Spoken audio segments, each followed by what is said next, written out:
welcome to Spurs Version TV. Good evening to all you guys in Asia, right? And of course, good afternoon to all you guys in Europe, especially Good afternoon. He's in London at the moment, right? And of course, good morning to all you guys in the Americas, right? Before we continue, I'll just have to bring on a special guest, the first time debutant, right? Anfield Uncle Rods, right? He's joining us. Give him a good welcome.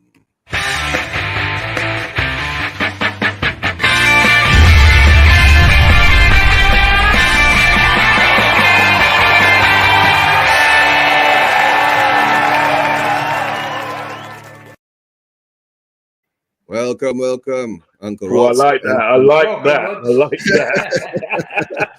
You get an intro, right? Yeah, you get an intro. Yeah, quality. But before we continue, right, I've got to do this first, right? Because a very, actually, he's like a brother to me now, right? And he's actually my co-host, right? Which I haven't seen him for so long. But before we go anywhere else, okay, shall we sing a song for him? Yeah. Yes, man.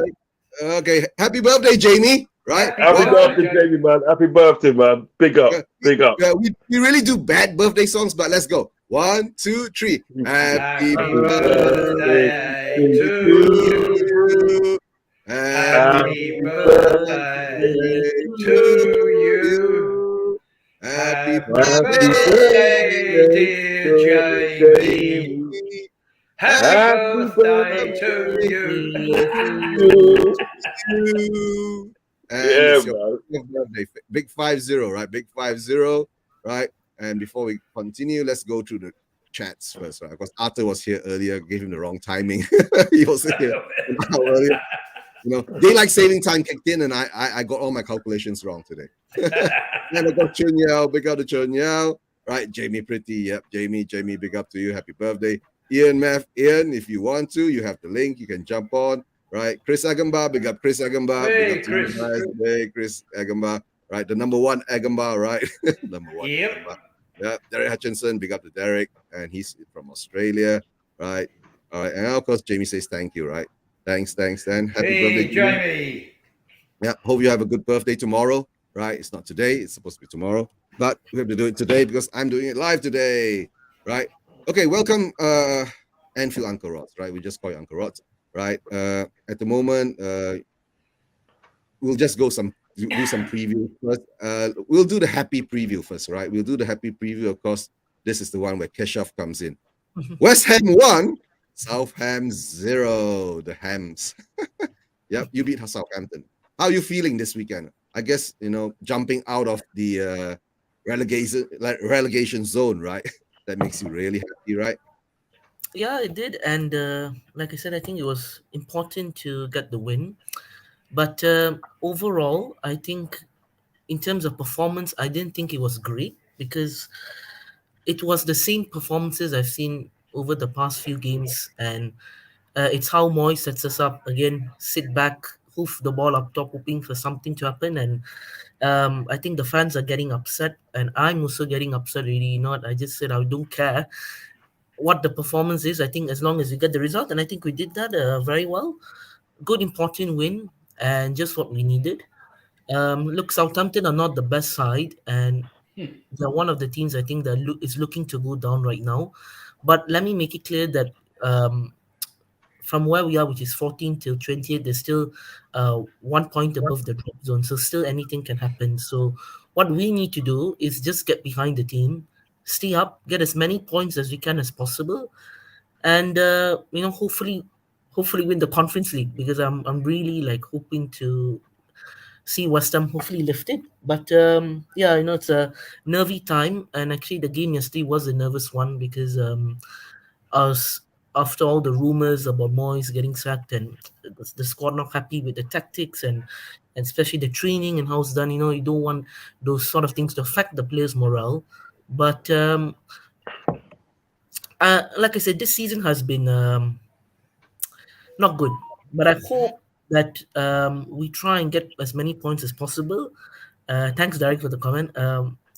And we've got some tough games coming up. We've got Liverpool to play. We've got Man City to play, Man United. So it's not easy sides, but what I can say is that we will get some points, and we have to do that, and we have to force ourselves to do that. It's not going to be easy, and look, um, we just have to pull through. And I hope if we do stay up, Moyes has to go, because honestly, I'm tired of the football. I'm really tired of, it's so boring. It's unattractive. It's it's like the purpose of going to a stadium is to watch attacking football. From what I've been seeing, it's just not happening. It's not there. It's not. What he wants is getting results. But look, we've got quality players. We've got Paqueta. We've got Benrahma. We've got this team is a very good side. And I keep saying it is, if you have it under the right manager, it will work. I'm telling you. But under Moyes, it's not going to work because he has his own philosophy. He's good at making sitting back, soaking up the pressure and attacking. And unfortunately, we just have to live with it right now.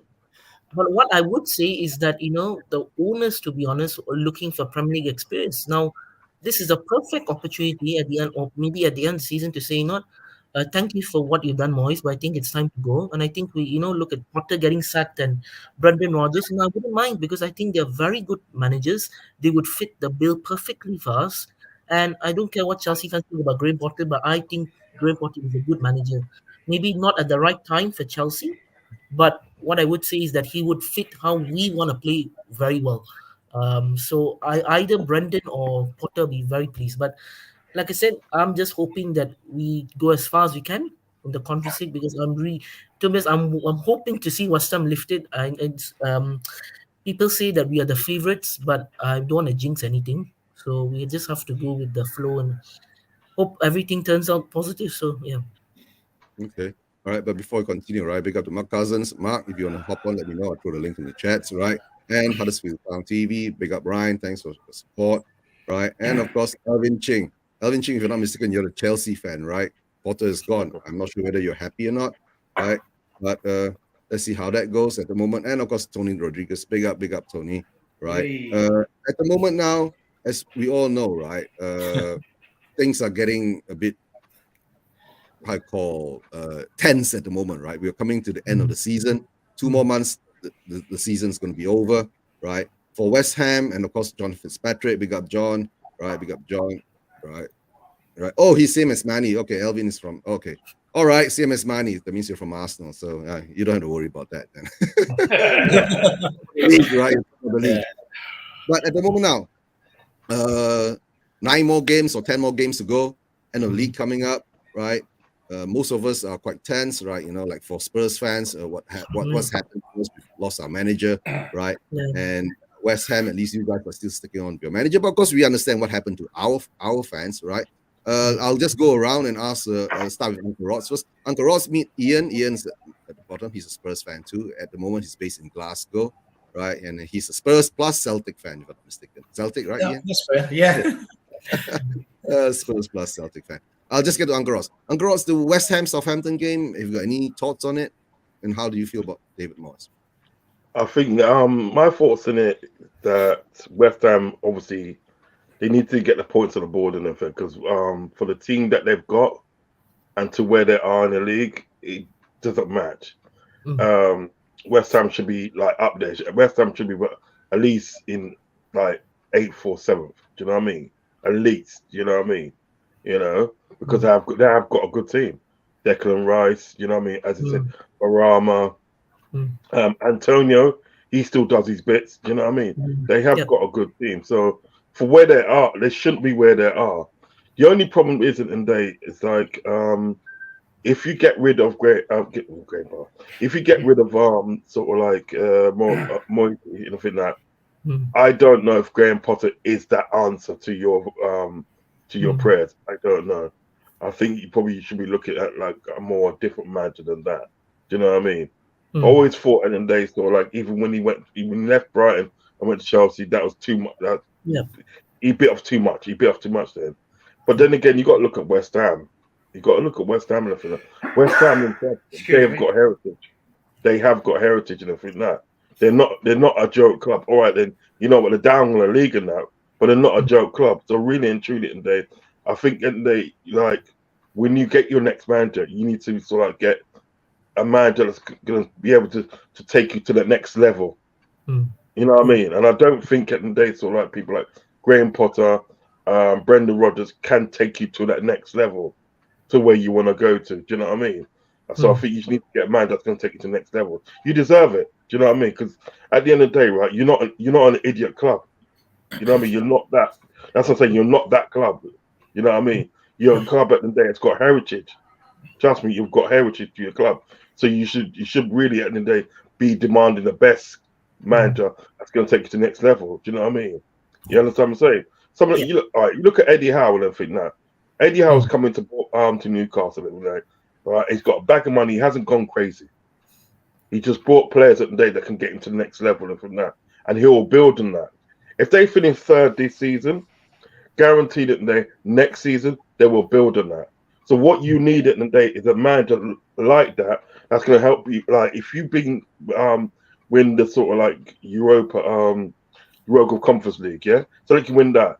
Now you need a manager at the day that's going to be able to win you the Europa Cup. Do you know what I mean? Take you to the next level. Do you know what I mean?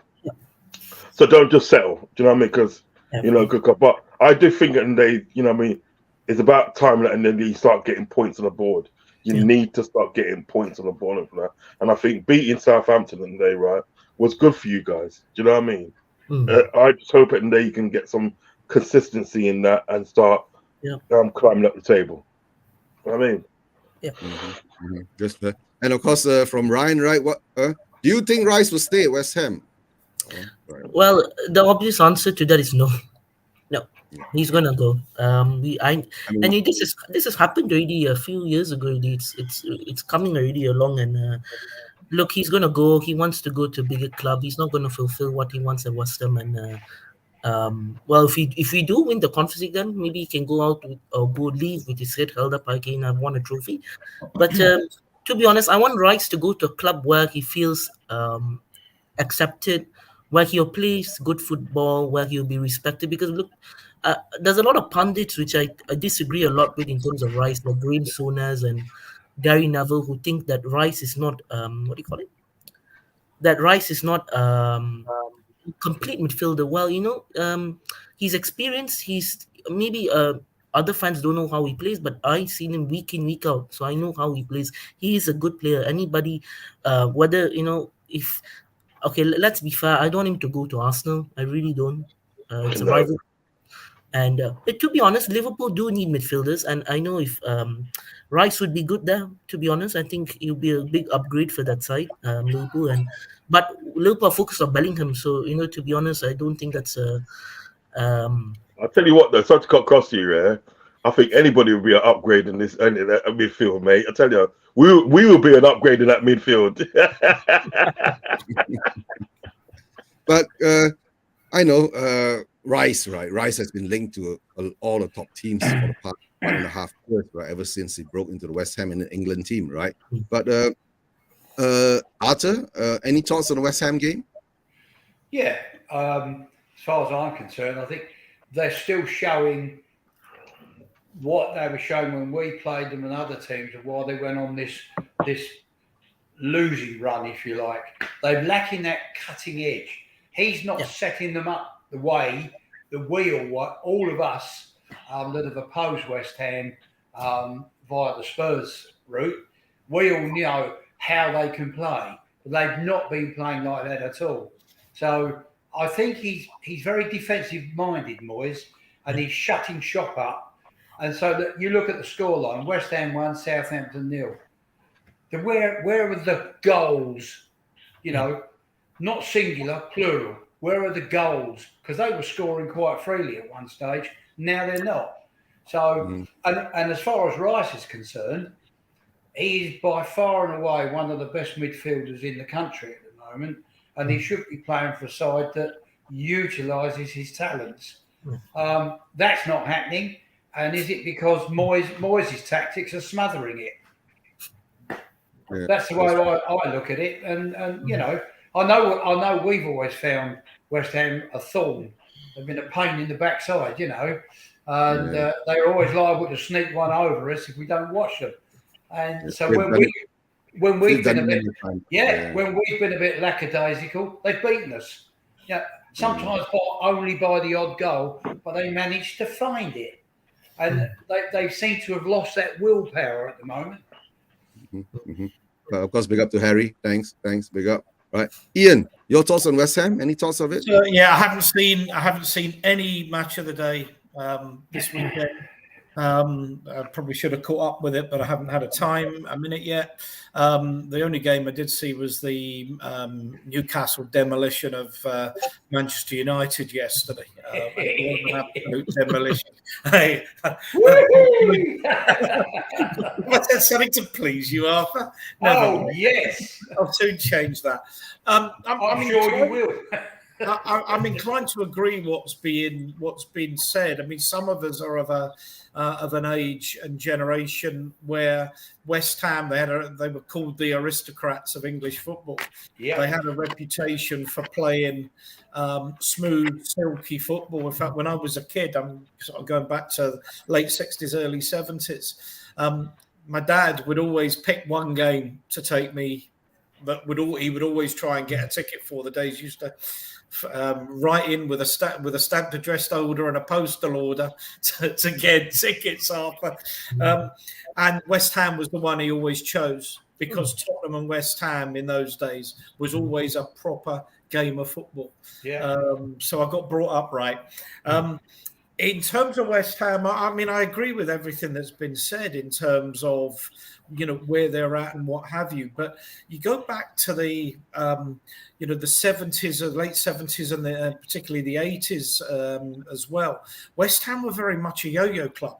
They spent a lot of time in the old second division. And I think there's always this danger that people think, oh, we have an absolute right to be here.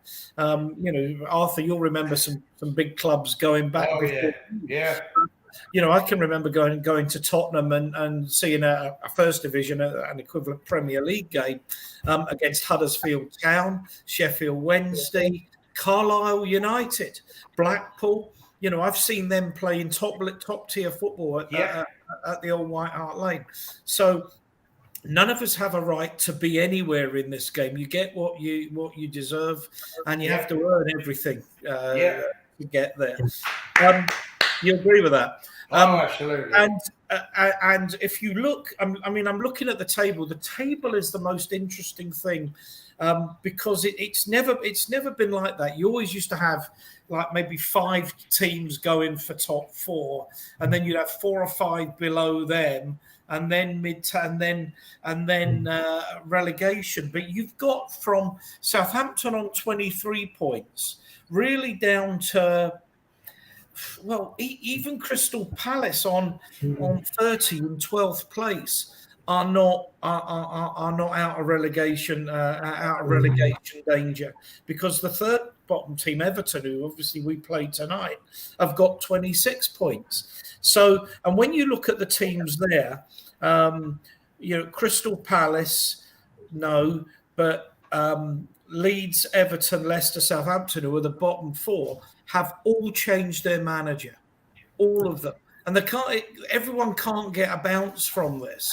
And maybe Moyes is not what I would call a traditional West Ham style manager. I'm sure there's West Ham fans my age, Arthur's age, who lament the kind of players, even in the 80s, the Devonshires and the Brookings, silky footballers, really Lovely. silky footballers, who you really enjoy watching. And West Ham probably don't have that at the moment.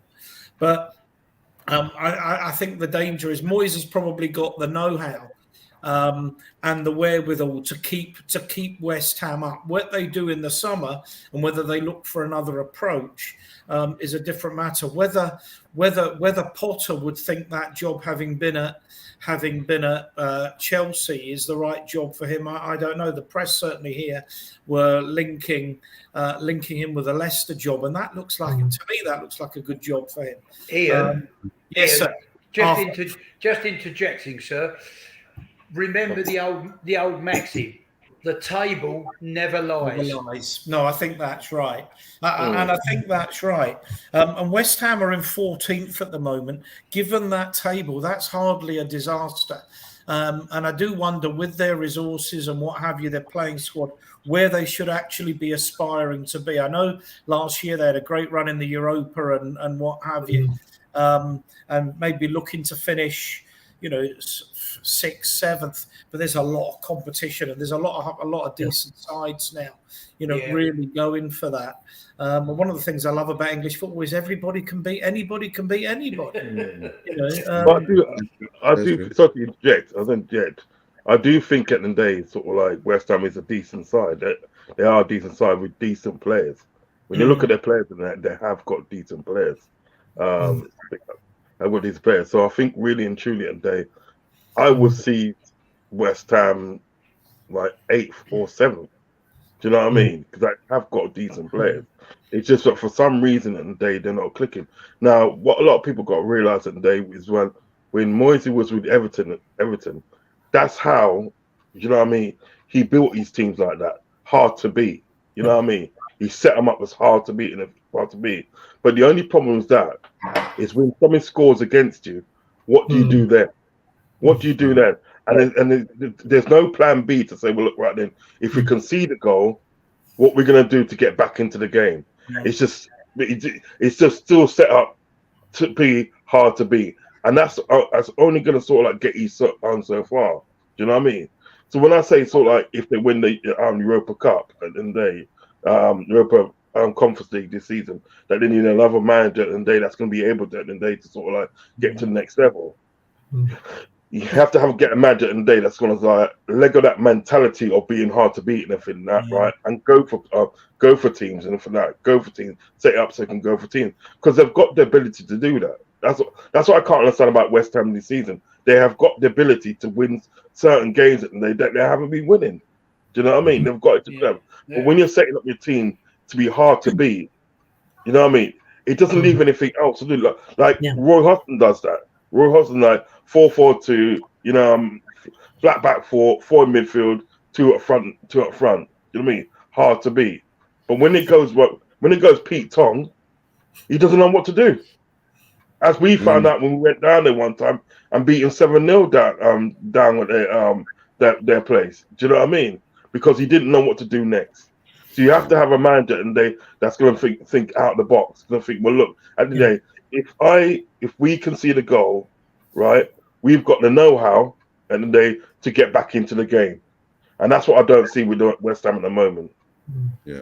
But of course, like what Elvin Cheng says, right, in recent times, right, West Ham has always threatened to break in the top 6, but falter next season. They need a big manager. But the question is that, well, how do you define a big manager? That's one thing, right? Just let me go through the chats for a while. Big up to Ravi Bakery.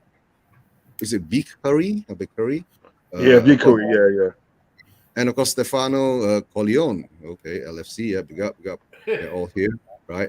And what, of course, some of the questions been asked, right? Or thoughts, right? Whether Spurs will be ever consistent. That will come to that sooner or later, right? Of course, Elvin Cheng saying Nagelsmann could be to steer the ship at Spurs, but I don't think. Of course, we'll end up with Nagelsmann is going to Chelsea, right? The signs are all there, so we're not going to talk about that. We'll talk about the manager go round after that, right? But at the moment, we just talk about the games first, right?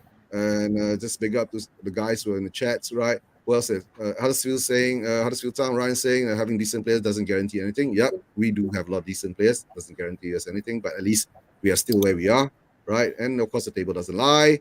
And I don't like the narrative that particular team is too good to go down, right? Every team has the possibility of going down, right? And they're just saying this is where Spurs lose Kane, Son in the summer. They will go down where West Ham is next year.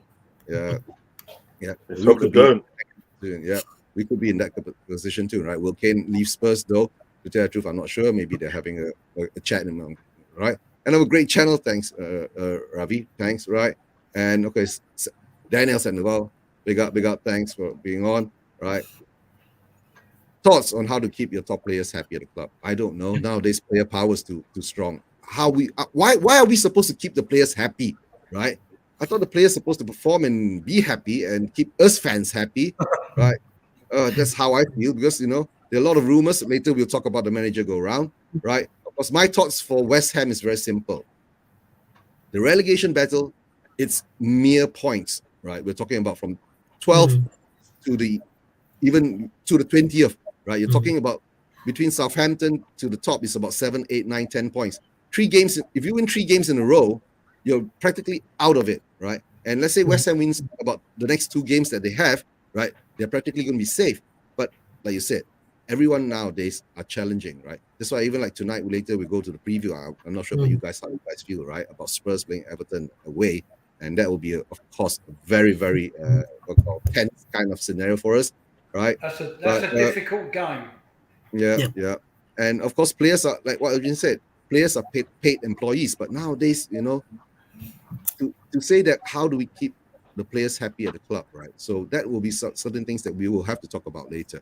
But of course, since now we've come to the next game in hand, right? Because since we've got a West Ham fan and a Liverpool fan here, we will have to talk about this. And I hope Uncle Rods won't get too upset about this.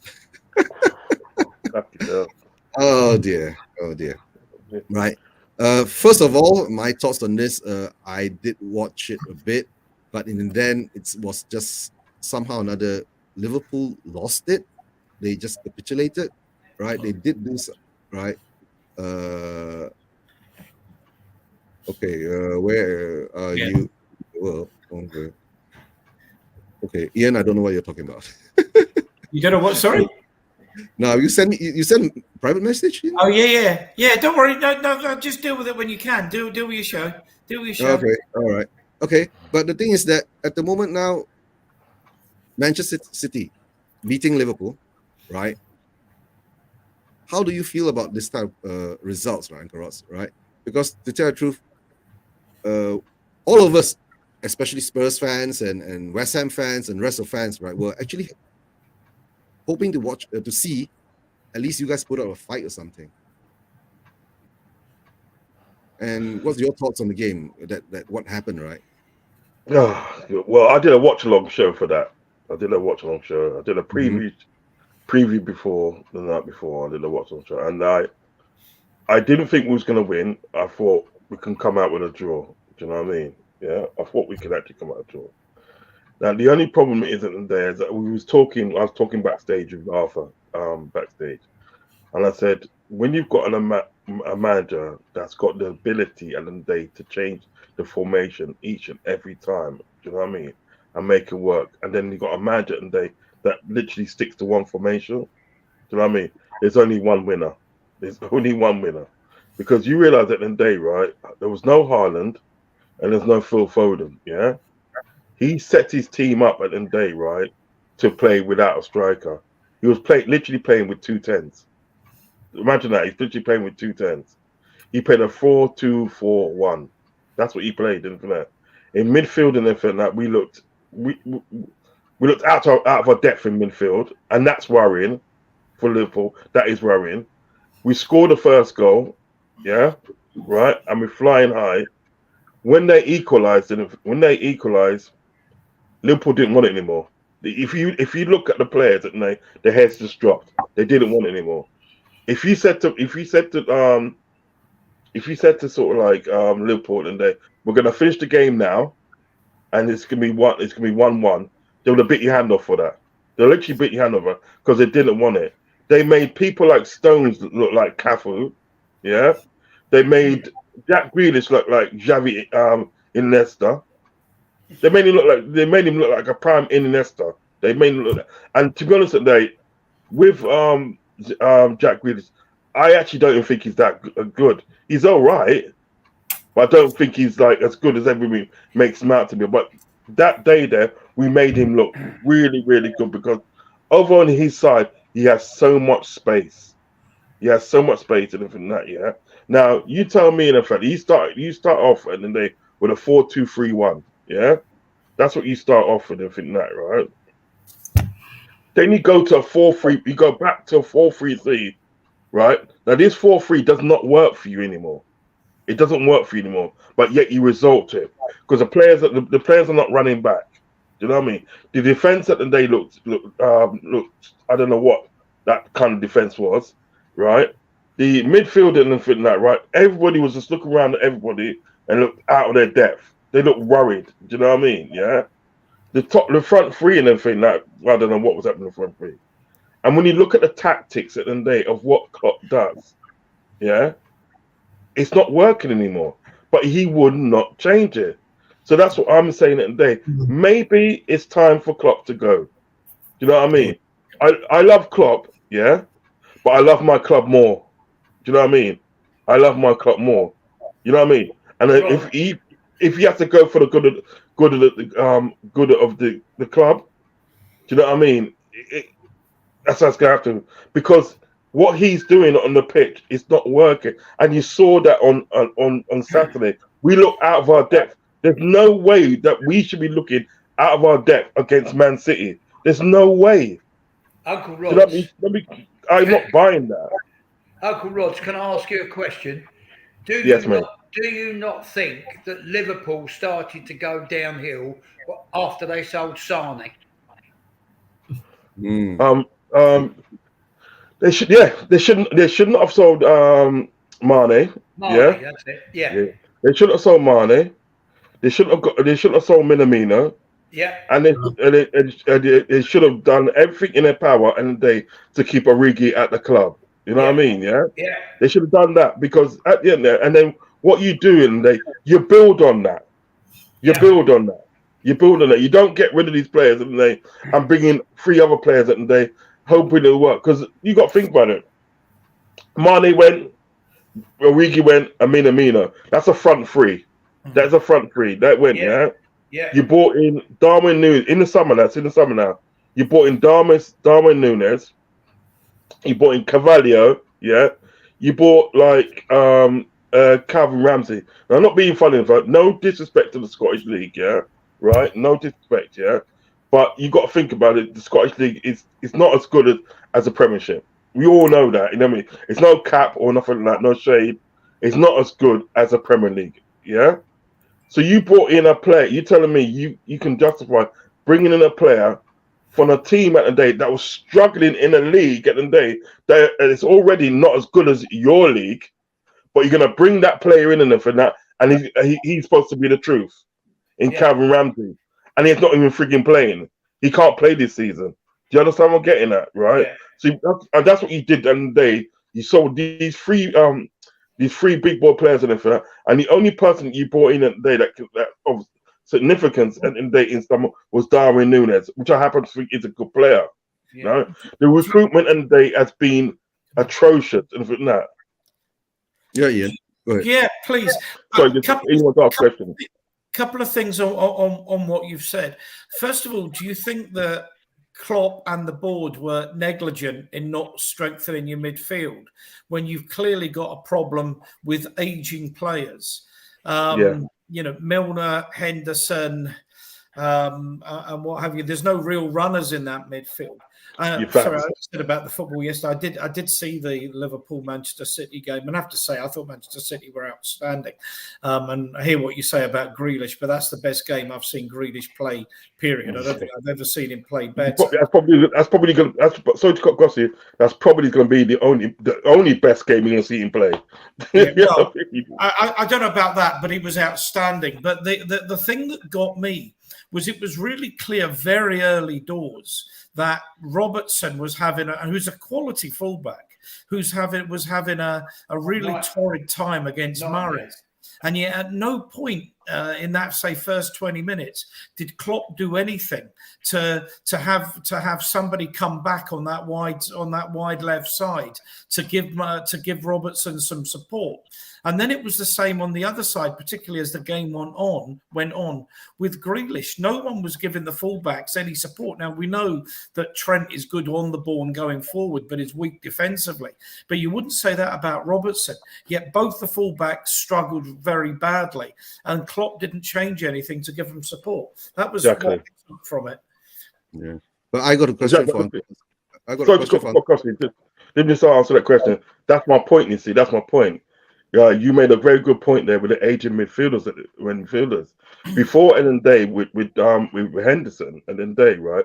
Henderson will get back and then day, and help out Trent and everything that. So you know what I mean. What Trent was doing and everything that, he was allowed to do what he can do. You know what I mean? But Henderson hasn't got legs anymore, so you're seeing it in day Trent frailty. Because I always say this: he's not a defender. even with when Gini Wijnaldum was on the other side at the day, right, on the left hand side and from that, he covered for like Trent a lot because he would go back and at the day sort of like and Robertson would go forward. Do you understand what I'm saying? What he should have done at the day, right, is let's say this at the day, right, we're getting overrun in midfield and midfield. Let's match them up. Let's us go free at the back now. Let's go free at the back in the feet and that right and match them up in midfield. But you didn't do that. It's the inability at the end of the day that when the shit hits the fans, use my language, is that he doesn't change it. His answer is to bring on Milner. That's his answer, is to bring on Milner.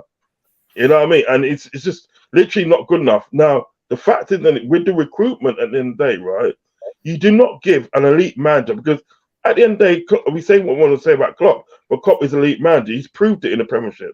Do you know what I mean? Yeah? You do not give an elite manager 150 million in a day and say, yeah, bring me in some players now.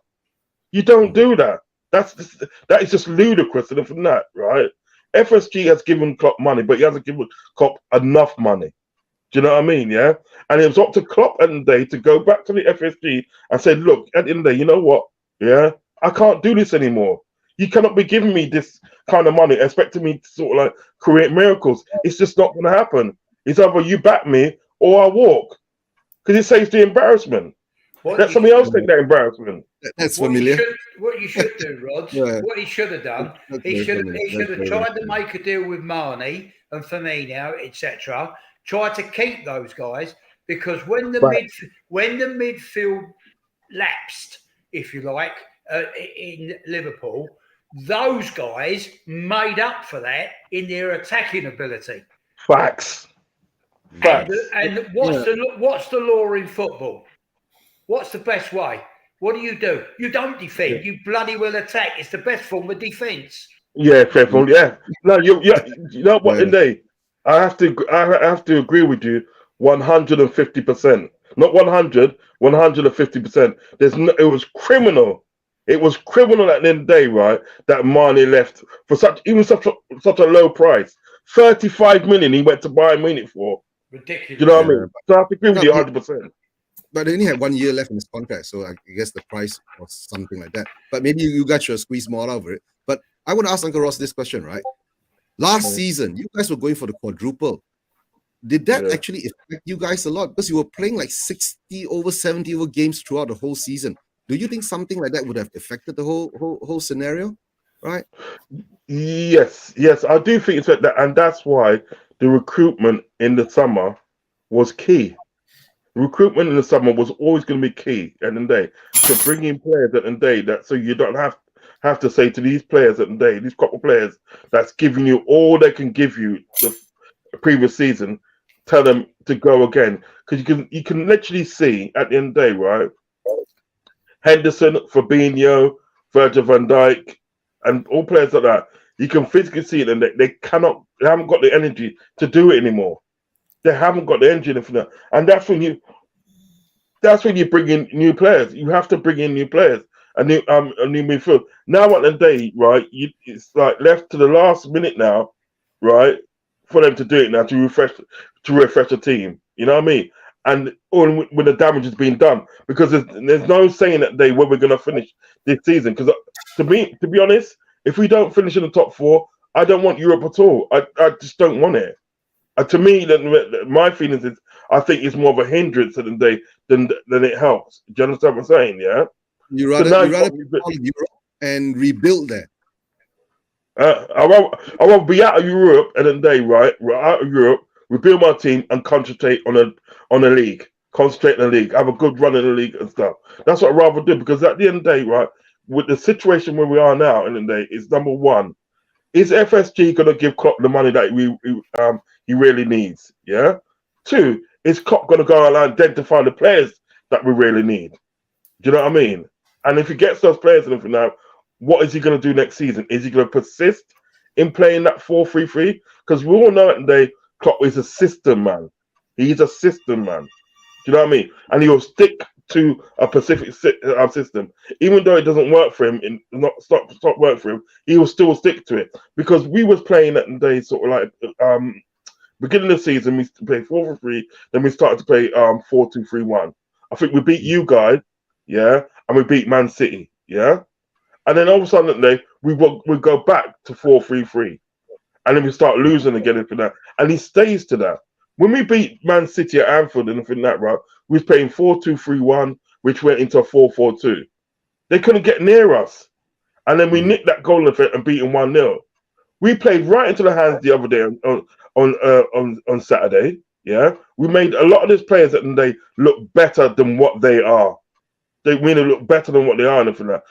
Don't get wrong, Grealish is a good player, but he's not that good. He had a free reign because what it wasn't there when the ball was coming over to Grealish and everything like that, right? Trent was over that way. He left such a massive space in there that Grealish and they just ran into space, got the ball, and just drifted into midfield. Mm-hmm. Yeah, I don't know. Before continue, big up to Phil Coyce. Thanks for your support, and of course Eva Man from Hong Kong. Eva, right? We have got a couple of questions from the chats, right? Like Stefano Corleone is asking question for the boys: should Klinsmann, Anderton, Dimitrescu, Sheringham, and Barnby Spurs team have won a trophy? Oh, guys, we should have won a lot of trophies, but I'm not sure. Arthur, what do you have to on that? Eugene, I'll answer it if I may. Yes, they should have. They should have won at least a couple, but they didn't, which is typical of what Spurs have been over the last 20 odd years, Yeah. But were they in the Premier League? Let me see. Yeah, Sheringham. Yeah. Sheringham is the Premier League. Yeah. So Klinsmann was I think that's when the year Klinsmann came in, right, in the Premier League, if I'm not mistaken. I mean, Sheringham was a fantastic player. And I actually went to Liverpool or watched Spurs play Liverpool. We beat them 2-1 that day. Sheringham made the goal for Klinsmann, and then Klinsmann returned the compliment in the second half. Yeah. And you know what? We were sitting amongst the cop, and they said, "We don't mind you guys. At least you play football." And then they started to rant about Man United and Arsenal. Was that the cup game? Yes. Was that the FA Cup game? Yeah. We beat 2-1 up there. Yeah. All I can tell you is I remember listening to the commentary on the radio on 5 Live or whatever it was then, and Tommy Smith was the expert summariser. And the problem was, you'd think there was only one team playing. So when Tottenham equalised, it's like, oh, Tottenham have equalised, and then Tottenham got the winner. No, they played very well up there, believe me, and they did. Yeah, I don't think I saw it at all. Days before live television and all that, but we were in with these guys that had a nose over here and an ear out there, real toughies. This other guy jumped up when we scored, and they were all throwing things at him. We were all right. Yeah. Good Smith was ever on after that, but that's right. Yeah. And of course, from Phil Coyce, right? Phil Coyce saying, right, we are a club playing a dangerous game at the moment, putting Stellini and Mason in charge till the end of the season with managers like Nagelsmann, Enrique, Poch available. No, I think they're if I can jump in, I think they're an ideal period at the moment, being as we haven't picked a manager yet. And Stellini was getting results. He was getting better results than Conte at one stage. Yeah. But my conspiracy theory is, right, it took 8 days to have mutual consent. The mutual consent was Conte was to go back to Italy, right, and Stellini and Mason in charge, right? But if Stellini couldn't get anything solved, he'll call Conte, and Conte will pull the strings from the back. Yeah. Oh, yeah. That's how I see it. But of course, question from John Fitzpatrick to Keshaf. Question. Ooh. Yeah. Are you missing Upton Park actually? Now? I started supporting West Ham in 2014, so it's been 9 years already. So that time I was watching West Ham at Upton Park or Bowling Ground. I thought it was a very tough place to go for teams, not easy. And I think if you ask me, I do miss the place. I do remember I was watching the game that I loved that game, which was West Ham played Man United. We won 3-2. I was watching. That was a great game. I watched, and I do miss the atmosphere, and it would be tough for teams to come. It's not an easy place. Teams to get rolled over, and so I do miss it. And but look, we are in a different stadium, and to be honest, there's a lot of issues regards to our stadium that fans don't like. For example, the distance between where the fans are and where the pitch is completely uh, far away, and you're not able to have that mood passion to keep the fans, or so I keep the place going. So that is one of the challenges, and I think the logistics, I would say, of that stadium should have been planned more, I think. But look, that, to be honest, when moving to that stadium, I thought, don't get me wrong, it's the Olympic Stadium is used for Olympics and events and all that. But we do have, it's not, okay, to be honest, it's not our stadium actually. We are renting it. So that's the problem. And there's a lot of issues when it comes to contracts and agreements with the LDC, which is the London Legacy something. But we can't seem to fully buy out the stadium for some reason, which I don't understand why. But we just have to live with it. But I like the stadium. But Keshav, I want to ask you a question. Did West Ham actually own Upton Park at that time? Yeah, that is, yeah.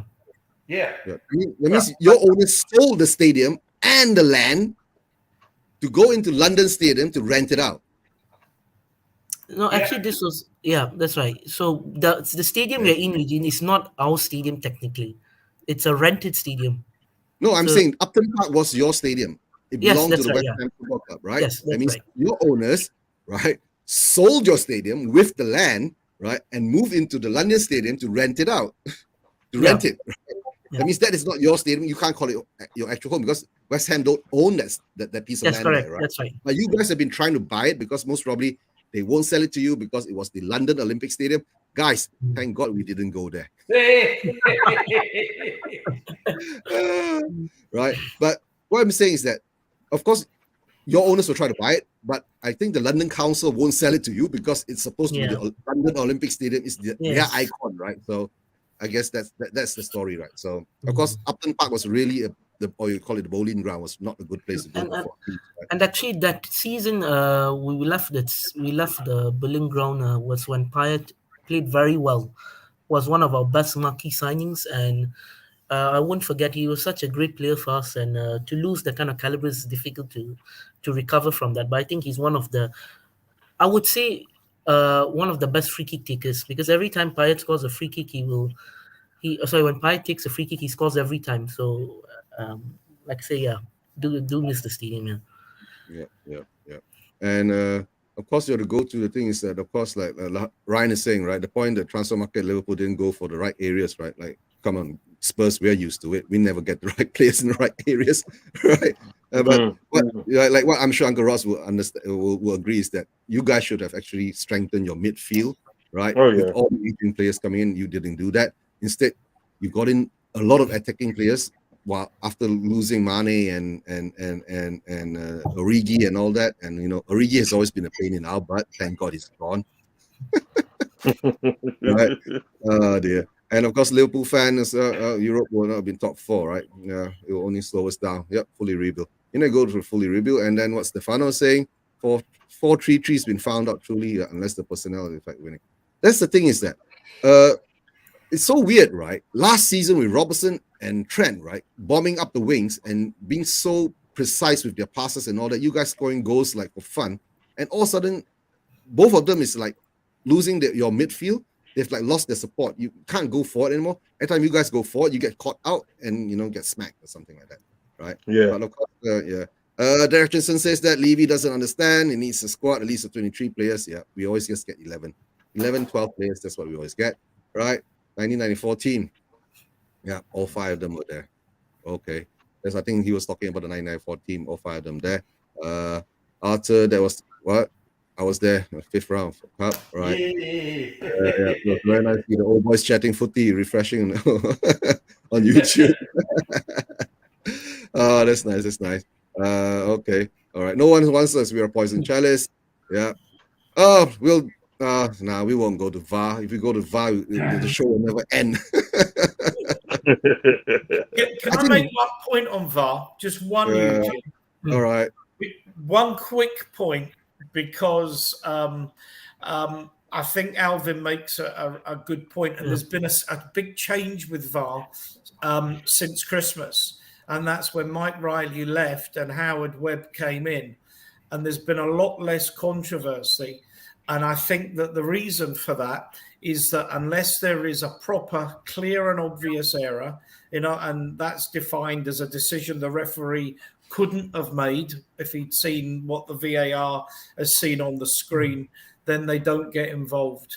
I think there'll be decisions that we all don't like, but VAR is not getting involved unless it's obvious the referee has got something wrong, really obvious. And I think the game will be better. Explain the SAR penalty that we conceded. The which one? The SAR penalty that we conceded. Yeah, it wasn't. Yeah, that's exactly my point. if the referee had given play on, I don't think VAR would have got involved in it.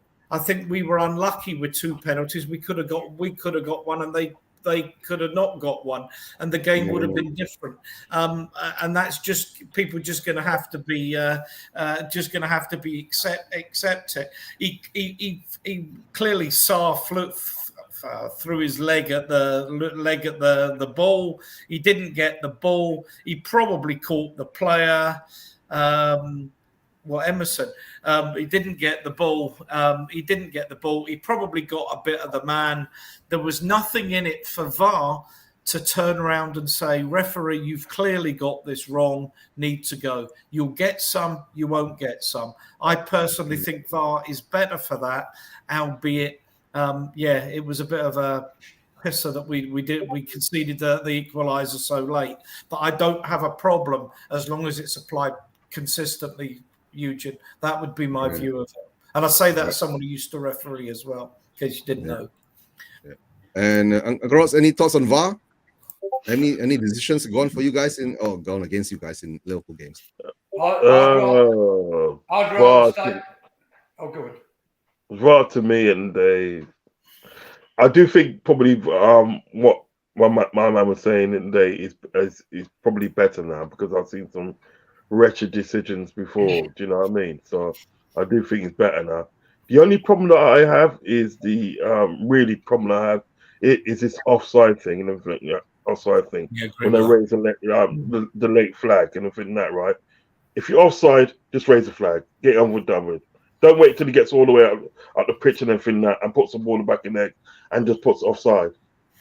Don't do that. Just allow that. If he's offside, raise the flag. Simple as that, and get it over and done with. Free kick, over and done with, and done. But like the VAR, I do think it probably is a bit better than what it was before. Because I've seen some horrible decisions and they go towards not only just us, other teams at the day. Other teams where they're supposed to look at the VAR and they don't look at the VAR and for that. So I do think it's getting better now. All right, Keshav, any ideas on VAR? Any thoughts before I go to Arthur? Arthur will go there. I would say, we had the goal against Southampton was also reviewed by VAR actually, and to be honest, I think that goal took a long time actually, and I think it benefited us more than Southampton. And to be honest, I think VAR decisions should be made quicker. I feel that sometimes it helps and sometimes it doesn't. And in this case, the Southampton game, I thought it did help, and I think it was a clear onside from a god. So in that case, yeah. I mean, sometimes what I feel is that, especially a lot of the Premier League games, they don't judge the VAR very well, and whether it's offside or onside, and they take a long time to make decisions. This is they should be able to have a what do you call it? Clear decision. Really, okay, we're gonna make decisions. Objective. Objective. Objective decision. Arthur, anything on VAR? Yeah, I'd go along with it. I'd say that VAR last season and prior was dreadful. This season, much improved on what it was. Still makes the occasional cock up, but it's a lot better than it was. And I think it can only get even better. Yeah. But I think at the moment now, I still feel VAR is still a bit subjective, right? They choose it when they want to see it. They should try to make it more objective. But I think they are learning it's a learning process, right? They're going to pick up all the mistakes that VAR does Then they go back to the referees to tell them this time if this happens, that happens, we won't do that again. It'll make it an objective decision. But sometimes the offside rule, right? I still believe drawing the lines. That line thing is a bit weird, like your toenail or your hair, whatever.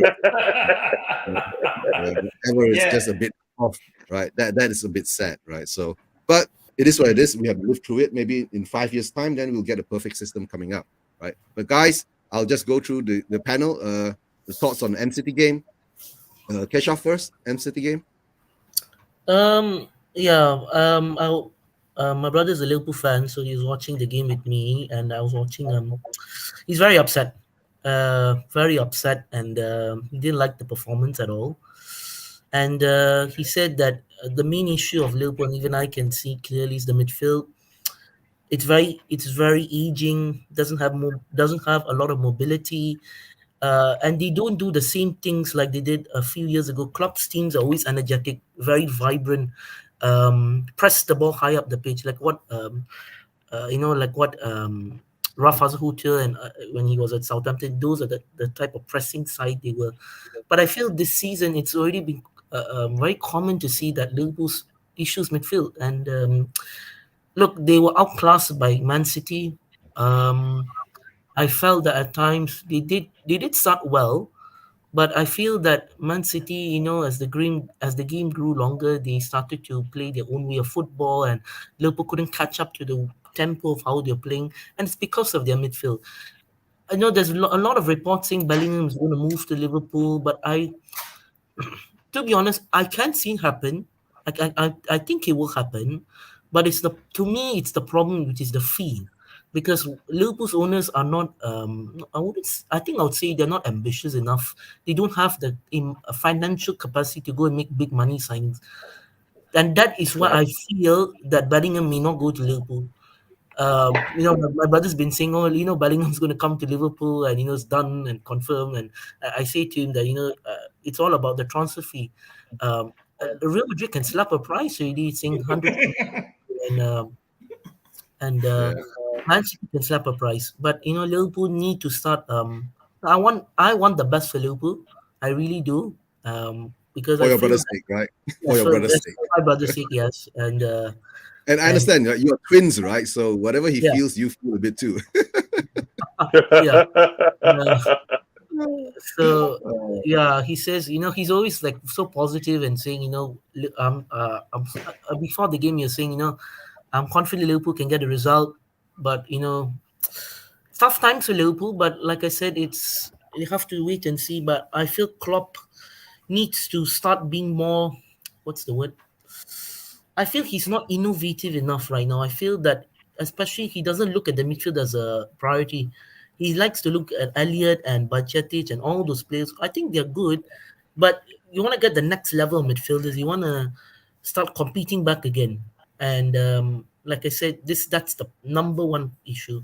But like I said, you're outclassed by Man City. But like I said, Jack Grealish, to be honest, I think that's the best game I've seen from him. Other than that, I think he's been average actually. I don't think he's a lot of people rate him to say that he's a great player, but I don't think he is actually. Only the reason because he's a Man City. If you below, then I think jumping in, I think Klopp's lost a lot of his positivity. Yeah, but before I go on, bring on Jamie. Happy birthday, bro! Yeah. Yes, it's technically an hour and a half away. Yeah. I'm in my 40s for the next 90 minutes. Jamie, there's one good thing. From this year now, you go backwards. You get younger. Yeah. I'm not sure what you mean. I lose what you're meaning is I lose all my hair and I keep the baby-like face. Yeah, pretty much. Jamie, meet Uncle Enfield Uncle Rods, right? He's a Liverpool fan. But okay, big up to Jacob from United Spurs of America. Big up. And I'll come back to. I'll just say one thing. I get the feeling that our man down in the right-hand corner is going to want us to get 3 points against the Toffees. Yeah, that's right. Yeah. I want you to relegate him. Really? Well, no, I think that would come second after getting rid of Levy. No. We want to. Yeah, we got another issue with that too, right? Big up to Jamie, right? Hi, Derek. But okay, yeah. I'll come to Arthur. Arthur, your thoughts on the Man City Liverpool game? I didn't see it, so I can't really comment. But I did before the game anyway. Somebody said to me, "What do you think the score's going to be?" I said, "City will win," All right, and they did. Yeah. Yeah. And Ian, yeah. I think I've had my say on it, haven't I? About Klopp's tactics and lack of support for the fullbacks who both struggled against Mahrez and Grealish, who were both outstanding. I mean, in fact, Man City had a number of really outstanding players on the day. Liverpool just didn't. It was as simple as that. It was in the end, considering Liverpool scored first, it was one of those ones where the referee could easily have stopped it to stop Liverpool taking further punishment in boxing parlance. So Ian, it was a case of one team turned up, the other one didn't. Well, absolutely. A bit like the Newcastle Man United game yesterday as well. Yeah. Very similar. Very similar. Yeah. But Jamie, any thoughts on the Liverpool game? What was that, Eugene? Yeah. Any thoughts on the Liverpool? Yeah, Jamie. No, I would. Sorry. I was trying to follow the line of conversation. Basically, I would say nothing personal, but I'm happy for the result because it gives us a bit more chance of going for the fourth place. I would say that the Man United losing would be a bit of relief. Relief, and also it helps us have a more solid chance of fourth place. And realistically, City should be beating Arsenal. Arsenal have just had the run. Let's hope that happens, right? But before I continue my say, right, big up to you all guys in the chats, right? If you haven't subscribed, please subscribe to Spurs Vision TV, and you subscribe, please press the like button for me, and of course, don't forget subscribe to Uncle Rod's, Anfield Uncle Rod's, right, and on YouTube, right? If you haven't, just please show some love to Uncle Rod's, right? I'm in Manila, but I am an Anfield boy. I was born at Chase Farm Hospital. Big up. Born but there, for what I think, nearly 50 years ago. But for what I think, right, at the moment, Liverpool problem is that their midfield the midfield is aging, right? And Klopp usually likes to play with the high press, and they don't have that capacity to do that anymore. So you guys have been just found out most of the time. So I guess this, and like what Kesha's been saying, will the money be spent? Do you have the money to spend to buy Bellingham or any other player to come in to strengthen up your midfield? That for us we'll see, right? Because being a Spurs fan, we've been there long time. We've seen it so many times. So it is what it is, right? I think this is more of a lull for Liverpool. They'll be back sooner than we will. We've never been anywhere, so I don't think we'll be coming back from it. Well, we'll be back. I don't know. Again, the past couple of years has just basically been get the ball out. Yeah. All right, guys. The next game that we're gonna go to, of course, it will be today's game, right? It'll be played at what time? 8 p.m. UK time. Yeah. How many?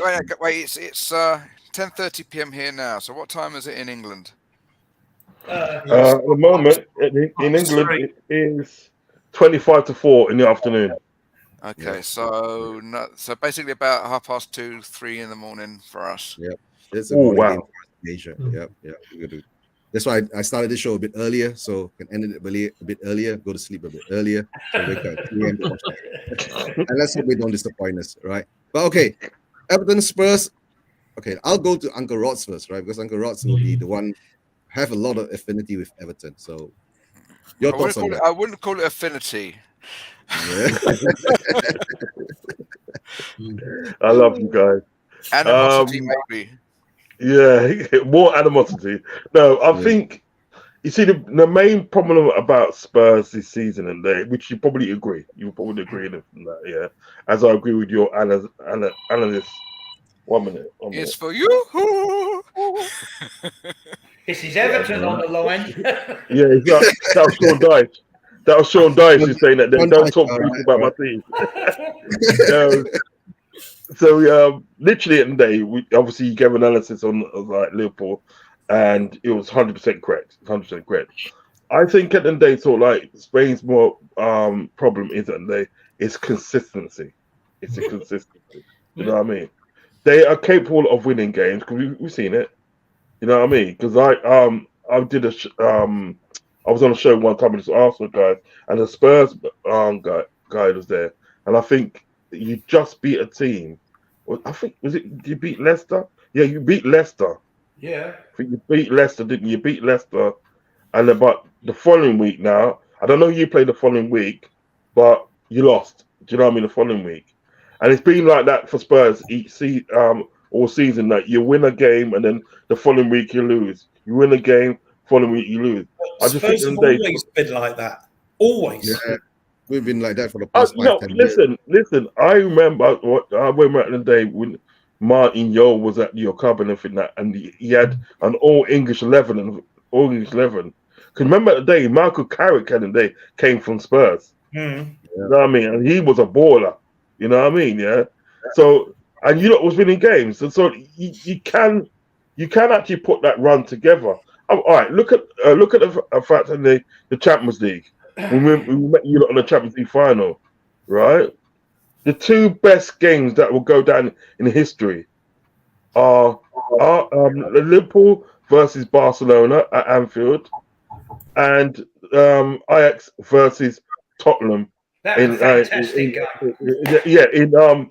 In Amsterdam, yeah, that will go down in history because Lucas Moura did a madness that night. He did a madness. Because everybody is thinking that we cannot get another game like that again because we just want to have one last night. We can't get that one again, and you done it. Do you know what I mean? So you are capable of putting that run together in competitions. And in the league as well, you are capable of doing it. It's just a consistency problem. Now, what I want to see at the end of the day tonight and the day when you go to play Everton, I want to see you fighting for that ball. I want to see hunger. I want to see passion in the day. Yeah, So I want to see you go for it, not sitting back. An anti-Southampton. Yeah, well, there you go. I'm not sitting back. And being dejected and stuff. Go for it. Do you know what I mean? Really, really go for it and from that. And I think at the day you're capable at the day of going to Everton tonight and beating Everton. You're capable of doing it. Yeah. Will you? I don't know, but you are capable of doing it. You know what I mean? No, seriously, you are a team that's capable of going up there and getting a result because you got some good play. You have got some good players in the team. Do you know what I mean? Because when people like Song and Harry Kane, yeah. On form, you're thinking of Rigobert, Son, not Song. Sing, yeah, Rigobert right. Song. I remember him actually, yeah. But when I said when that man's on form and form, yeah, they're unplayable. They're unplayable. You just need to get that consistency in your team. You understand what I'm saying? As for Conte, I don't think Conte wanted to be. After a while, Conte did not want to be there. Trust me, he did not want to be there. He just wanted to go back to Italy. Do you know what I mean? Yeah. But you need a consistency. Yeah. Huh? After the World Cup, Conte didn't want to be there. Right? Yeah. Well, he just needs some consistency. Because remember at the day, right? Everton are struggling at the moment. Everton are struggling. So you should be able to go up there and get the result. You know what I mean? That's what I think anyway. I think you should be able to get it. You should be able to do it. Yeah. No. You did the wrong thing. You did the wrong thing, Eugene. You waved. You're supposed to salute. No, it was Kim and Rez. Oh, okay. My special guest. Artist daughter and Rez. He's in residence.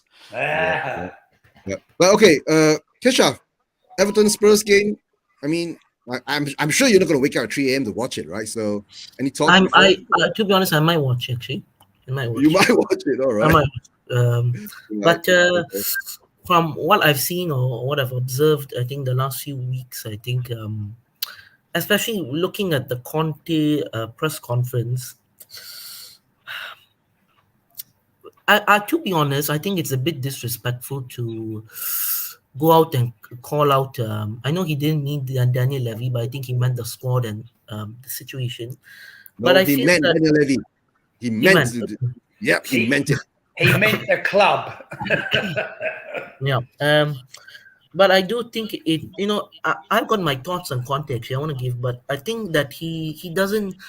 I can say he's a clear winner of football. He knows how to win games. He knows how to win trophies. All that.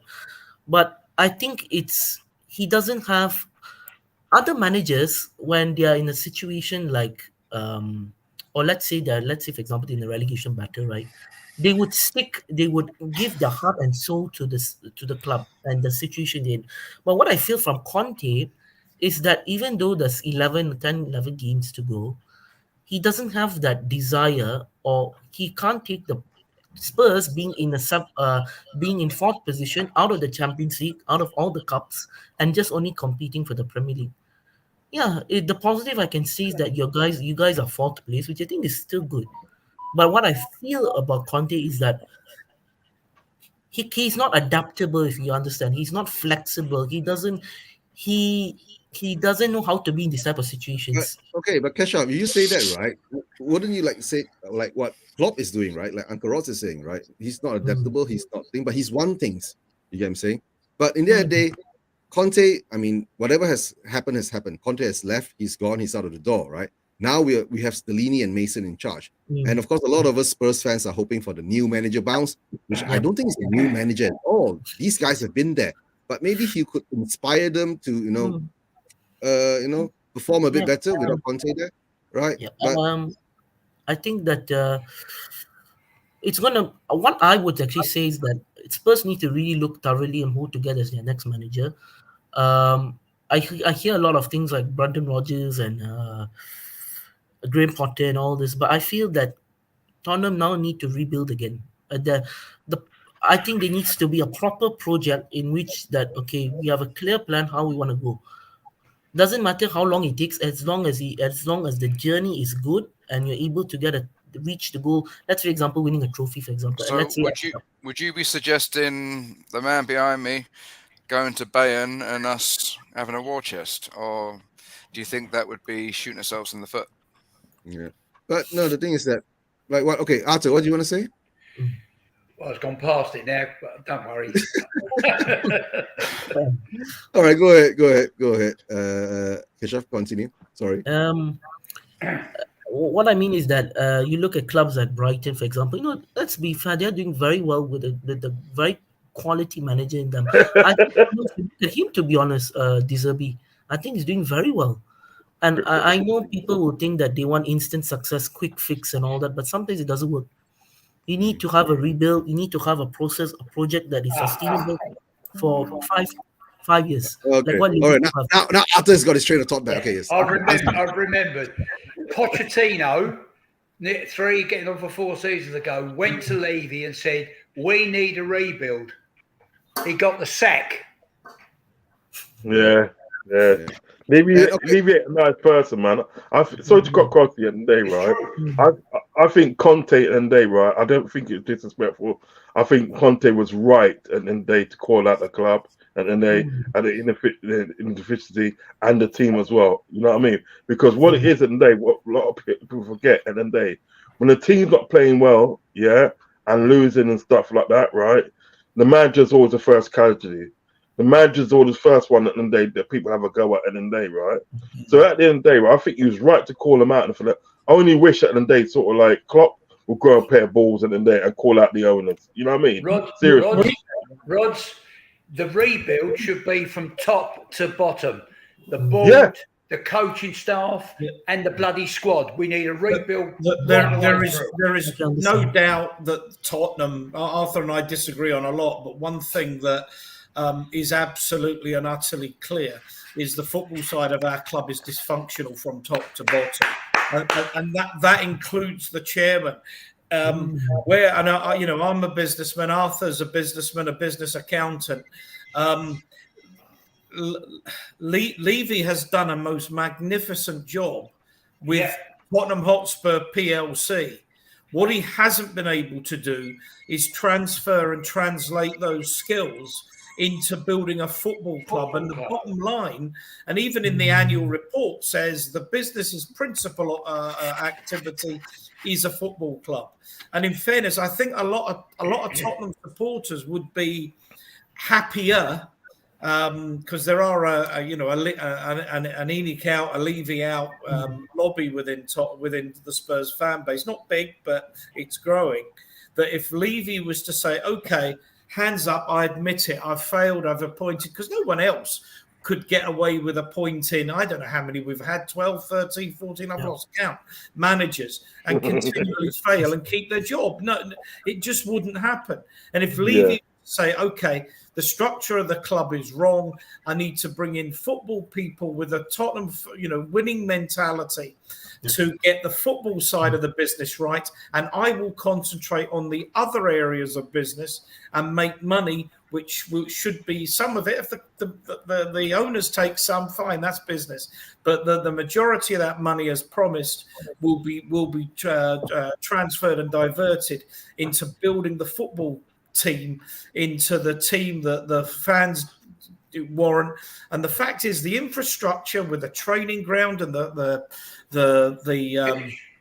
stadium is absolutely there for us to be not a big club, a massive club in world terms. But I don't think it can happen while Daniel Levy is managing and running the football side.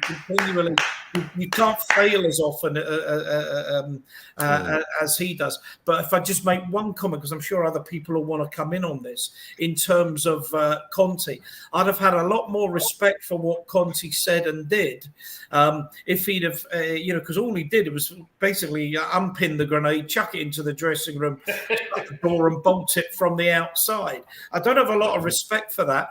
If he'd have come out and said that, I've agreed with Daniel, I'm signing a 3-year contract, and the players here have 10 games to prove that they're up to being winners for me, or they'll be out the door, I'd have had a lot more respect for it. All he did was leave a huge vacuum, albeit there is, what he said was not without merit, not least of which the players stay the same, the directors stay the same.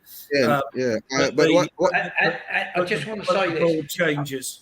And there's something wrong. There's something wrong when you have a stadium and almost hooked onto the stadium is Daniel Levy's office. So that if the manager said something to a player, that player could go straight to Daniel Levy and complain. Yeah.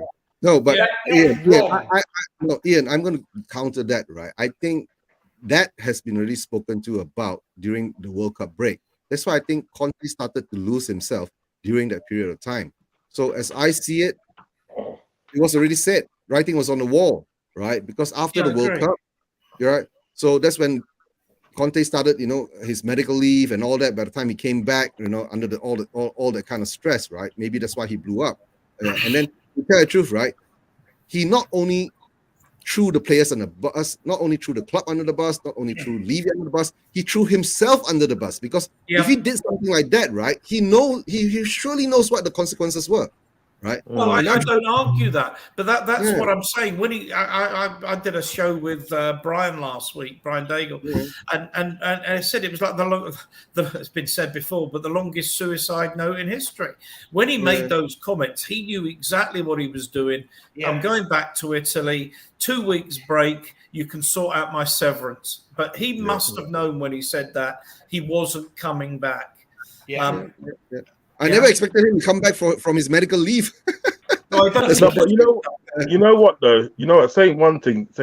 Sometimes things have to be said, no matter what the consequences are. That's right. Sometimes you have to say things, no matter what the consequences are. He probably knew it, and that him coming out and then saying this and then for that, I'm gonna get sacked. He probably knew that, yeah. But sometimes right, he's probably thinking, well, look, this is the only way they're gonna listen. This is the only way going to listen. If I come out and say this and say that and for that, we all could say it, and they probably should have worded it. Excuse me, probably should have worded it a bit more different. But sometimes at the day, you have to be blatant and in the day, right? And you have to literally be coarse with people. You have to be coarse with people and that, and just tell it like it is. Because he's thinking about it for that, right?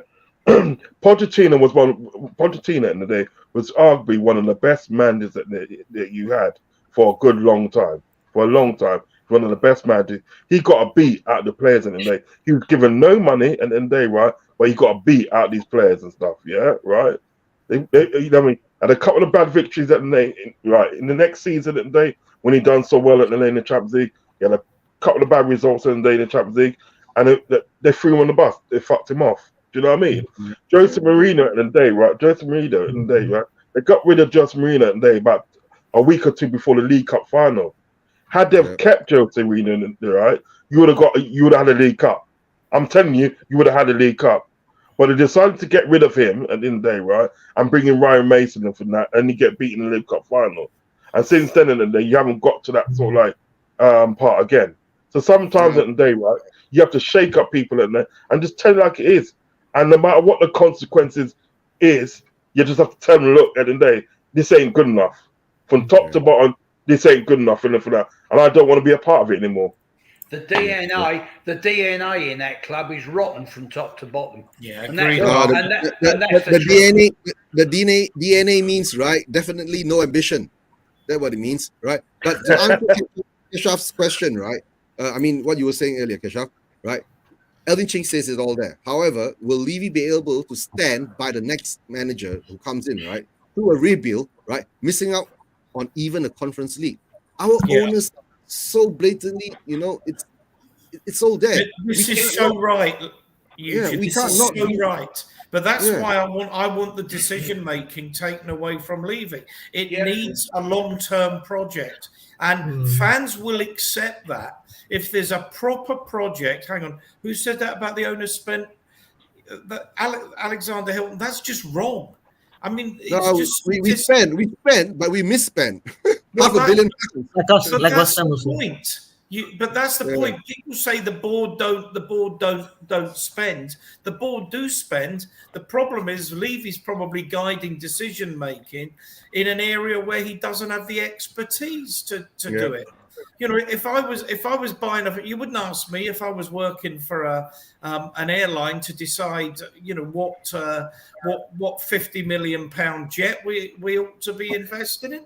You have experts that decide whether it's Boeing or an Airbus, if it's a 320 or a 737. Absolutely. So why on earth is Levy advising on football matters and spending tens of millions of pounds on football, which I don't think is a game he knows that much about? And then on top of that, he was the highest paid manager in the Prem, and he's just given himself £500,000 a year rise. Highest chairman in the Prem for building the stadium and the training facilities. But okay, before we continue, right? Because Uncle Rod's going to go soon, right? I need to get Uncle Rod's Everton Spurs prediction. What do you think? Spurs 2-0. But before Uncle Ross go, right? Uncle Ross, are you Klopp in or Klopp out? That's a hard one. That's a hard one. I was on another stream on the weekend. London guys, coffee. I was on there, and I said that they give sort of like obviously Klopp another season with money and so forth. But now I'm thinking today, well, look, if you give him money, go get the players. Is he going to play the same system that's not going to work for him and so forth, or is he going to identify the player? Do we need somebody fresh? Because at the end of the day, Tottenham's done it. Tottenham's got rid of their manager. Chelsea's got rid of their manager. Do you know what I mean? Yeah. So still get rid of the manager. Will Klopp be the manager? So you got to look at it and say, do we need to freshen it up? Do we need somebody who's going to come in and bring up? I think at the moment, Klopp out. I'm Klopp out. I'm Klopp out at the moment. But do you know that, right? If Klopp gets sacked, right, that will give us another option to get another manager. Yeah, but we don't want hand-me-downs. We want someone who's not just coming out of a job because he's been booted. I mean, Uh, having said that, I mean, I know half the candidates are in that situation, but yeah, we need someone who's going to have the balls of Conte, but not the escape plan. yeah, yeah. But Elias, you had a question for Uncle Rods? Yeah, I wanted to ask And something Luca. similar on the Klopp line. Uh, do you think, Uncle Ross, that the Klopp is the kind of manager who has survived Liverpool despite the stinginess of FSG? He has made it a point, given his character, that yes, the signings he make the right signings. He gets involved in the transfer business, and that has worked out somehow for you guys, despite the fact that FSG is like our unique board as well to a certain extent. Where do you stand on that? Like, I'm always curious, like how has Liverpool achieved so much um under Klopp, despite the fact that their owners are something like our owners? He's definitely in the past identified the right players. Do you know what I mean? And the players that he's had there ready, and then there because at the end of the day, he hasn't sort of like come in and sort of like bought an abundance amounts of players, and there he still had the core of the team there. Do you know what I mean? Guys like Adam Lallana and you know what I mean. Henderson's still there, Milner's still there. Do you know what I mean? And sorts of that. Do you know what I mean? But saying that he has identified the right some right players, yeah. But what he's actually done, and he's got the team playing, and a different brand of football. Do you know what I mean? Which has Yep. actually worked for them. Do you know what I mean? So he has done that. But what it is now, I say now, and because obviously with the owners, and he's worked with the owners, because I think a Klopp end day is a yes man. Do you know what I mean? He's going to do anything at the end of the day that the owners tell him to do. Do you understand what I'm saying? And he's worked so far. It has worked so far. But it comes to a certain sort of like certain part of your career as a manager that you can't turn water into wine. Do you know what I mean? And he's been asked to do that, and like over 6 seasons, and he's been asked to turn water into wine. He's been given a loaf of bread and been asked to turn that into full course meal. Do you understand what I'm saying? And he's done that. But it comes to a time at the day where you have to say, look, at the day, enough's enough. I cannot do this anymore.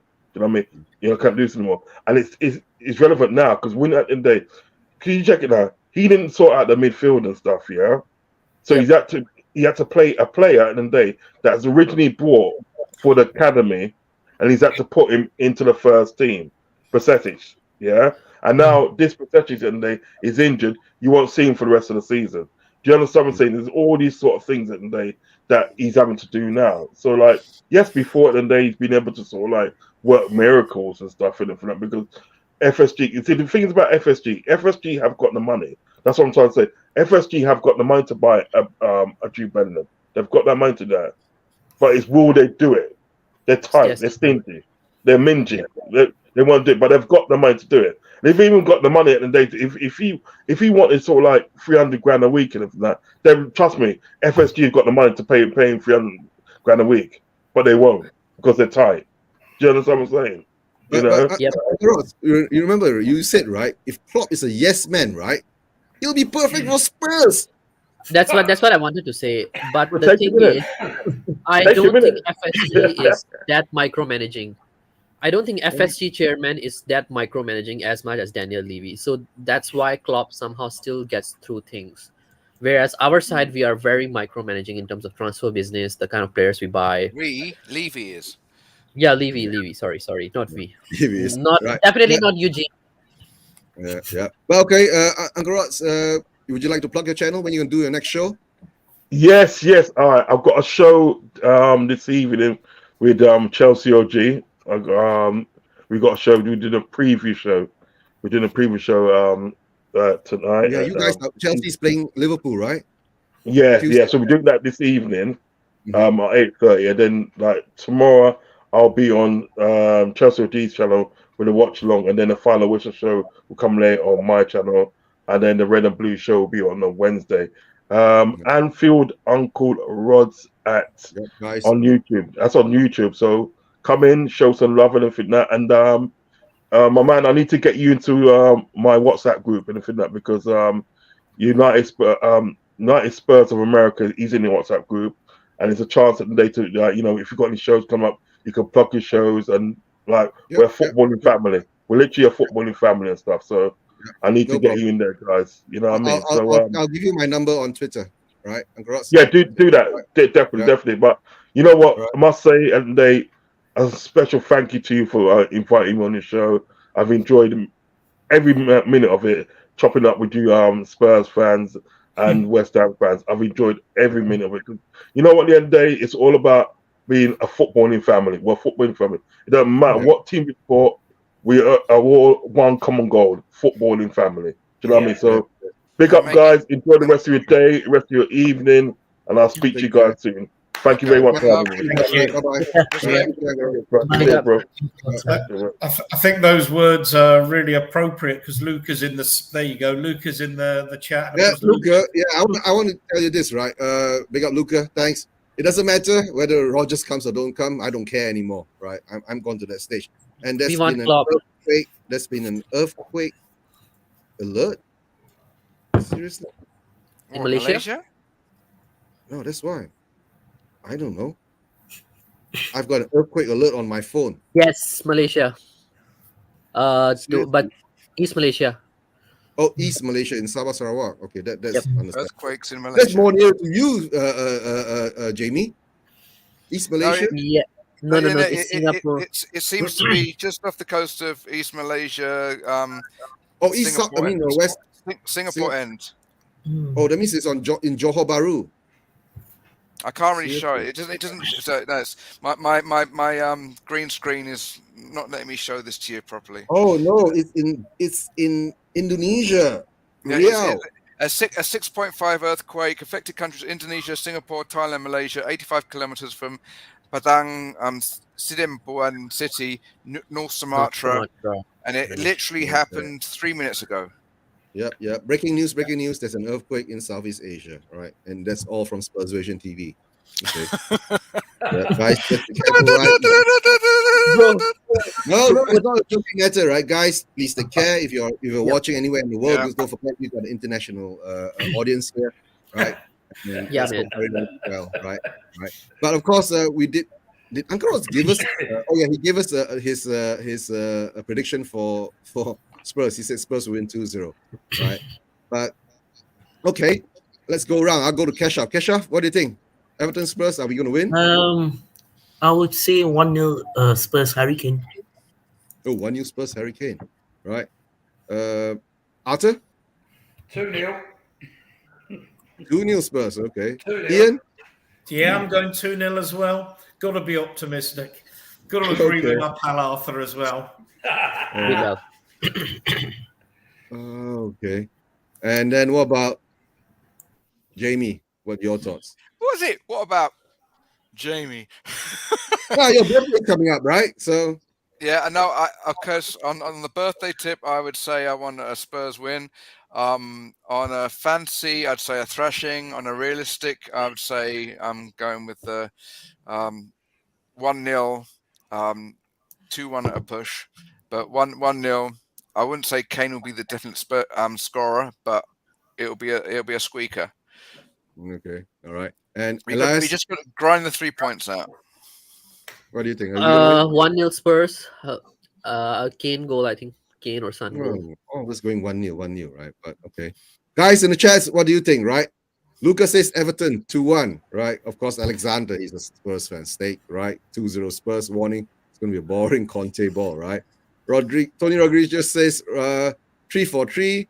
Foster or Loris, Perisic, Langley, Dyer, Romero, Perro, Højbjerg, Skip, Son, Kane, Kulusevski, Spurs win 3-1. Oh, big Romero? He's injured. Yeah, Romero's injured. Oh no, sorry. No. It's fine. I'm getting the Brazilian confused with the Argentinian. Yeah. It's very injured. Yeah. 3-4 to Spurs, right? Alvin Ching says Spurs gonna win. Right, Kulu to smash Everton, right? We're gonna keep the clean shit, right? Sheet, right? Not shit. That's just a Freudian slip. Yeah, Freudian slip, right? Perisic, I don't know. Perisic is back or something, right? Yeah, Hutchinson says 2-0 Kane brace. Ooh, that's good. That will add more goals to Kane's record, right? But guys, it's been a good show, right? We had Uncle Rod's on, right? Any last thoughts? We start with Jamie. I would Birthday just bash. say 3 points, please, and may the next 50 be easier than the first 50. Especially on the Point? on the Spurs, No, on the Spurs no. point, because half my life, Spurs have been making me pull my hair out. So Who do you think will win the Premier League? I say you're gonna win it, Luca. Right. I've been saying. Just wants to hear you say it, Eugene. No, Luca. You know, I've been saying it from day one since you've been the top of the league, right? That Pep has gift wrapped this league to Arteta as a present because he wants the Champions League. So let's see how that goes. If Man City gets kicked out of the Champions League before the final, you ain't gonna win it. financial fair play. Yeah. Yeah, But man. I think you guys are gonna win it, right? But okay, Derek Hutchinson, Man City. Oh, Ericsson still say Man City is gonna win, right? Okay, you got Liverpool away on Sunday. If you beat Liverpool, the title's more or less yours. If I tell the truth, right? You build up a good. If you beat them properly, so the Klopp gets Yeah. sacked. Yeah, and then we get Klopp after that, right? Yeah, I want Klopp. You want Klopp? I want Oh, Klopp. you want Klopp? Yeah. We will, and then Lucas say we won't beat Liverpool. All right, Lucas. Okay. Yeah, so And, only so we don't get Klopp. and I have a Kesha? thing for Germans. Don't say that. Don't say it that way. You have a thing for Germans. I hope Yeah, that's Spurs why I do us said a that. favor. Huh?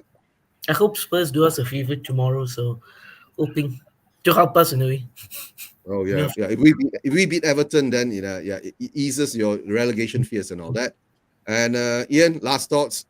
Yeah, I'm just looking at who Manchester City have got on at the weekend. They're away at Southampton. They'll win that. I tell you what, this is a big weekend coming because if Arsenal do get beat at Liverpool and Manchester City are likely to beat Southampton at St Mary's, that brings it back to 5. And don't the City not have a game in hand? And they've still got a home game. There's a long way to go in the title. I would not want to call it. Might be one of those great ones that goes to the last day. Just quickly, I'm really looking forward to seeing how we line up tonight with Stellini and Lloris back in the front. How they've got the team set up. Whether I presume we'll still go with the 3-4-3 because it's difficult to change that at this time of the season. But I'd like to see us be much more on the front foot. No sitting about waiting for the other team to take the ball. And we play positively and try and win the game from the first minute. That's what I'm looking to see. Okay. And Arthur? Well, we're having an agreeable show here. Ian and I agree again. I'm going to have to mark this up on the calendar. Perhaps you'll even arrange an anniversary for it. Thank you, Mr. Ching. That's what I'm looking for. I'm looking to see Spurs pull their bloody socks up, literally, roll their sleeves up and go for it big time. I'd love to see Come it. on, you Spurs. But we'll see. We'll see. And Elias? Oh, what do I want to say? Oh, don't ask that. You might get told off. I think. What do I want to say? To be honest, my mind is circulating right now. Yeah, I just wanted to say I think Everton can be a tricky opponent in terms of their players and the personnel they have. They would try to press us in the midfield, and I'm actually interested how Højbjerg and Skip take that midfield battles against the Everton guys because they are pretty physical actually when they play Everton. Although they are not the best at their defense and their attack, but midfield wise they have an edge over us, especially now since Bentancur is not with us.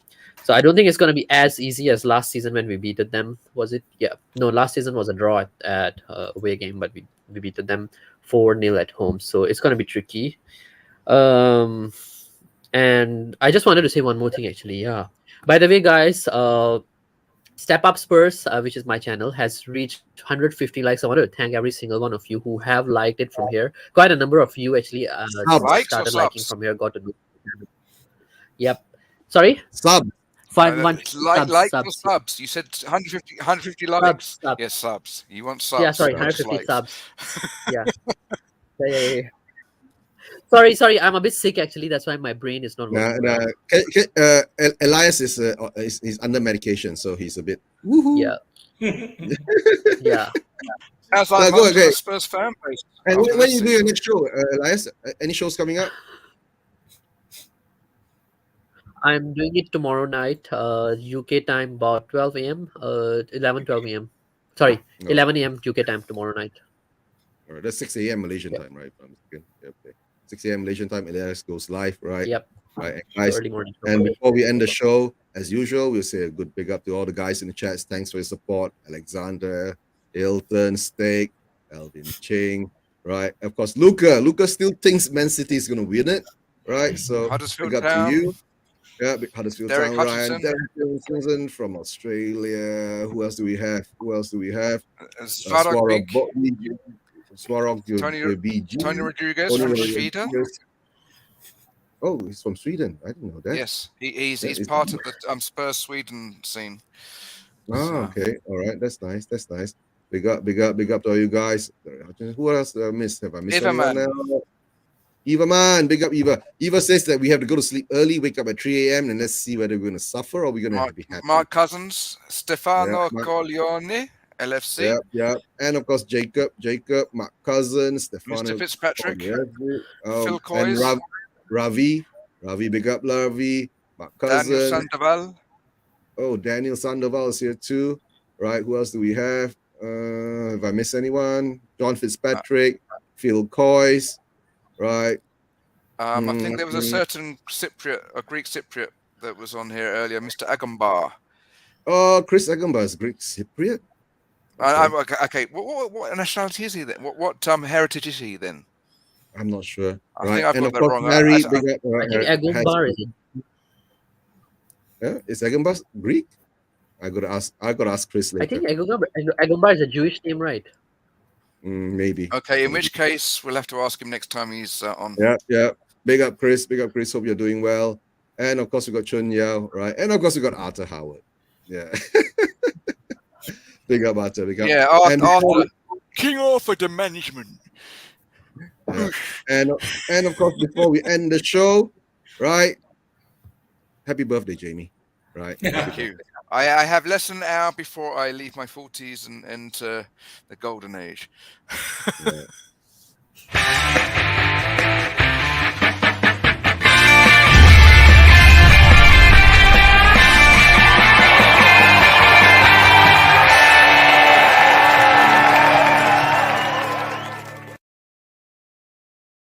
Oh, guys, and I forgot. And Can we sing? And as always, Levy out. You missed it. And as always, Levy out. And you want to what do you want to sing now?